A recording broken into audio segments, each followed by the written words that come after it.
बिस्मिल्लाहिर्रहमानिर्रहीम। अस्सलाम वालेकुम नाजरीन, रासगो न्यूज से मैं हूं आपका मेजबान अरबाब जट। आप सुबह का दिन निकाल कर रात के सीने में दफन कर सकते हैं, दोपहर की सांसें चुराकर शाम को सहर अंगेज बना सकते हैं, पहाड़ों को सहराओं में तब्दील कर सकते हैं, सहराओं को समुंदर में बदल सकते हैं। जो नहीं कर सकते वो सियासतदान के दिल में इक्तदार की तमन्ना का खात्मा है।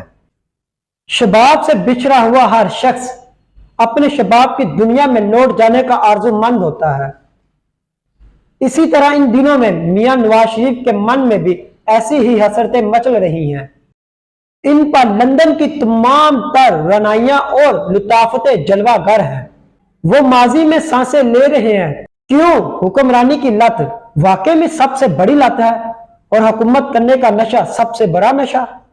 आरजू वसल की रखती हैं, अरमां क्या क्या क्या बताऊं कि मेरे दिल में है, अरमां क्या क्या। माजी में लगता था कि अगर इमरान खान को इक़्तिदार से अलहदा किया गया तो वो मुख्तलिफ रवैया अपनाएंगे। वो मियां नवाज शरीफ की तरह मुझे क्यों निकाला वाला बयानिया लेकर अवाम में नहीं जाएंगे और ना अदारों पर इल्जाम तराशी करेंगे। वो आइन को सरबुलंद करेंगे और कानून का हर हुक्म मानेंगे। वो अवाम को तकसीम करेंगे, ना नफरत अंगेज तकरीर सुनने को मिलेगी। मगर अफसोस, सियासतदान आखिर सियासतदान होता है और इक़्तिदार उनकी आखिरी मंजिल।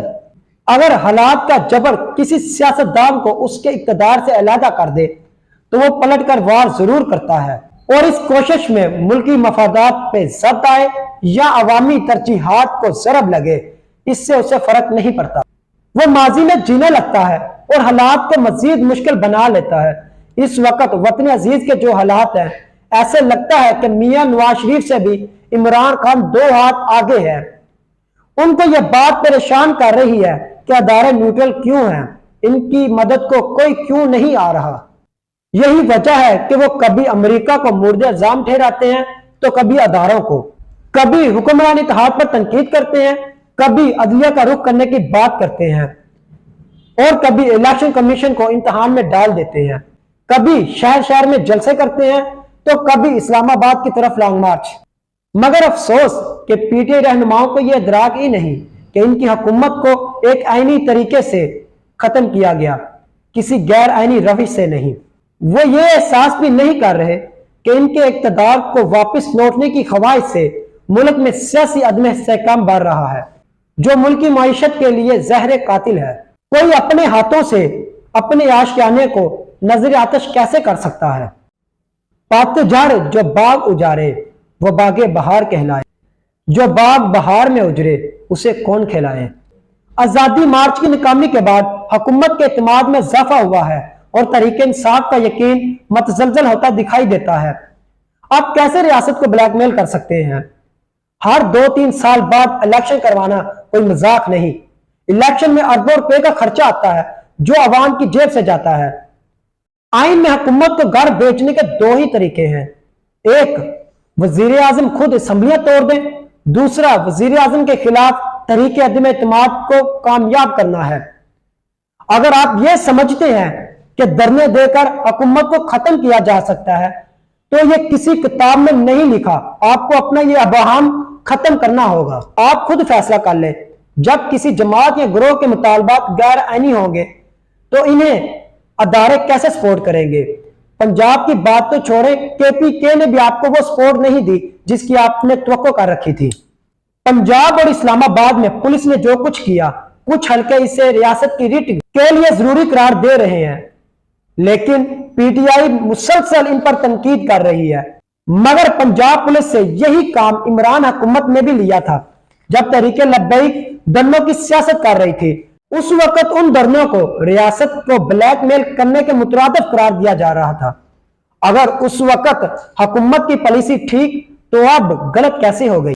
जब मुजाहिरीन रियासत के सबसे बड़े सतून हुकूमत को घर भेजने की बात करेगी तो पुलिस रियासत का साथ देगी या इन मुजाहिरीन के साथ खड़ी होगी? ये वो सवाल है जिसका जवाब हर नादानो आकल को मालूम है। तफसील में जाने की जरूरत नहीं। 25 मई को जब इमरान खान ने धरना देने का ऐलान किया तो इमरान खान धरना देने की बजाय वापस लौट गए। ورنہ حالات کی تلخی کا بوجھ نہ وہ اٹھا سکتے تھے نہ حکومت وقت۔ لیکن اس سارے معاملے میں جو دکھ کی بات ہے وہ یہ ہے کہ جب پی ٹی آئی کے عام ورکر سڑکوں پر پولیس سے مار کھا رہے تھے اور شیلنگ کا سامنا کر رہے تھے، اسی وقت عمران خان کی رضامندی پر حکومت سے مذاکرات کیے جا رہے تھے۔ اگر مذاکرات کے بعد جلسہ ہی کرنا تھا تو پہلے دھرنے کا اعلان کیوں کیا؟ اپنے ورکرز کو امتحان میں کیوں ڈالا؟ سارا دن تمام شہریوں کو اذیت میں مبتلا کیوں رکھا گیا؟ اگر آپ کی دھرنا دینے کی تیاری نہیں تھی تو پہلے جلسے کا اعلان کر دیتے اور دوسرے شہروں کی طرح ایک کامیاب جلسہ کر کے واپس چلے جاتے۔ اپنے ورکرز کو اتنے امتحانات میں ڈالنا کہاں کی دانشمندی ہے؟ اسلام آباد میں عمران خان نے اعلان کیا کہ الیکشن کا اعلان نہ کیا گیا تو 6 دن بعد دوبارہ دھرنے کی تاریخ کا اعلان کریں گے۔ ان کا کہنا تھا ہماری تیاری نہیں تھی لیکن اس دفعہ ہم پوری تیاری کے ساتھ آئیں گے۔ انہیں کون بتائے کہ سیاست میں دوبارہ کچھ نہیں ہوتا؟ انہیں یہ تسلیم کر لینا چاہیے تھا کہ آزادی مارچ کی ناکامی سے ان کے بیانیے کو نقصان پہنچا ہے اور حکومت کو فائدہ۔ اب وہ کسی صورت آزادی مارچ کرنے دیں گے نہ دھرنا دینے دیں گے۔ ہر پاکستانی کی طرح میری بھی خواہش ہے کہ ملک کی سیاسی حالات میں ٹھہراؤ آئے۔ اللہ ہم سب کا حامی و ناصر ہو۔ دوبارہ ملاقات ہوگی نئی ویڈیو نئے موضوع کے ساتھ، تب تک کے لیے اجازت دیجیے۔ اللہ حافظ۔ پاکستان زندہ باد۔